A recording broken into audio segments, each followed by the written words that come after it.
Hi, it's me again with Corel Draw Tips and Tricks. And somebody posted this on Facebook and asked for some help to convert it to an SVG file. And I don't know. I didn't do any research, find out if they're going to engrave it or whatever, but you could very easily draw this from scratch. And I've already kind of started because it's going to take a couple of videos. And, some of the items are, even on the original, are kind of not very good quality, so it's not going to trace very well. But every one of these items could be and I don't know if they're going to print it or engrave it. Maybe they'll chime in before I finish the series. This is going to take a couple of videos. So to me, looking at it, the hardest part is getting this symbol with this shape. So let me just move this one out of the way. And I've already reduced it in size. I'm going to just resample it at 300 dots per inch, which is fine. I'm going to still make it a color CMYK bitmap. And then I am going to trace the bitmap with outline trace and clip art. I'm not going to worry too much about the quality. I just want the shape. So I'm going to say, okay. Now I'm going to take my trace one, and you can see it's the trace one because it's got 266 items, where this is just a dots per inch. So I'm going to hit P, put it in the keep in the center of the page, and that's very important. Matter of fact, I'm going to draw a box around that one so I know that's my original. And when I mean center of the page, and then from here on, don't nudge it or don't move it, nudge it. We're a little bit less than 2 inches, so I'm going to set my nudge factor on 2.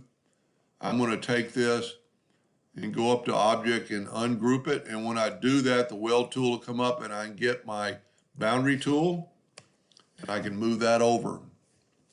Now, what's so nice about center of the page, now I can move that up, move that over, back to where it was. Matter of fact, let's nudge the other item just up out of the way for a second.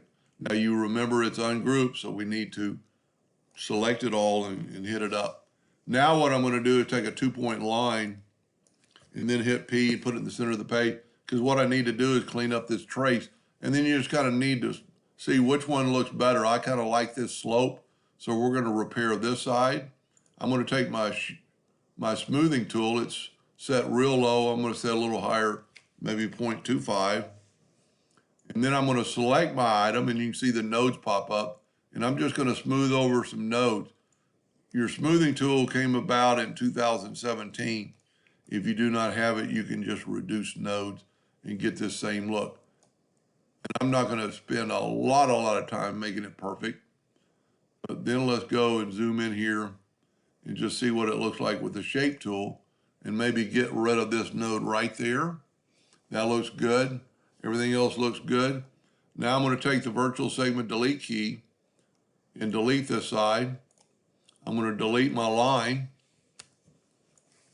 I'm going to Control D and make a duplicate. I'm still going to hold down the control button and I'm going to move it over.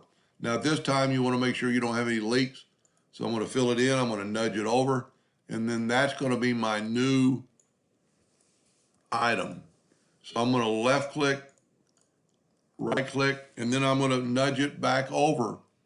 And so now what we can do is bring this one, select it all, bring it down. It still fits in the exact same spot. And now what we can do, we can take all this blue, it's broken up, and just nudge it to the right. I'm going to zoom in here a little bit and get all of the blue without getting any letters.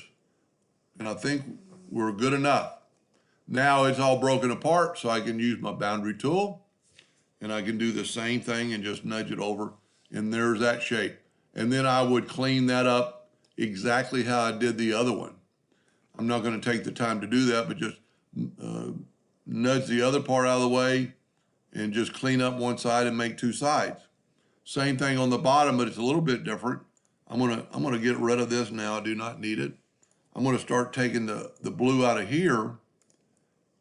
And I did pretty good it's all that could be, I think, with the exception, I might be able to get this line. If I can get this line, I don't have to do any sealing of the top. I do need to stop this from going because that didn't go all the way around. So get my 2-point line. I'm just going to draw a line from there to there, just kind of get it close. Now it's still ungrouped, so I can do the same thing with the boundary tool. Select it all, make a boundary, and now we can nudge that over, and we're halfway through. Well, maybe not halfway. You need to clean up both these, and I even see in my original, I need to clean that up a little bit more before I start. And then as long as you don't move anything, every one of these items can be replaced. And this one's really easy. You see in the trace, I lost a little bit of his headphone in his microphone, but that can be fixed. Like I've already got it over here. I just need to do it around his mouth.